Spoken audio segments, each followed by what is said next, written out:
اتفضل يا فندم. وجدنا حضرتك ان ميزانيه، ودي برضه للراي العام عشان يعرف، ان ميزانيه 2013 لفروع زاد عامله خساره قدرها 22 مليون جنيه. بخساره 22 مليون جنيه ميزانيه 2013.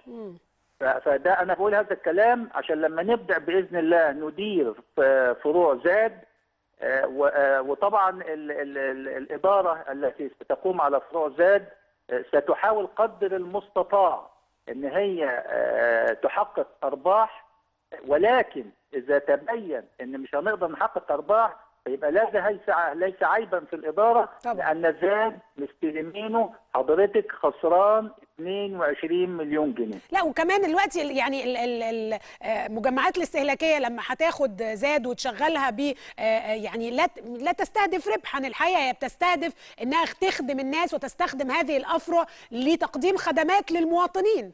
بالظبط كده.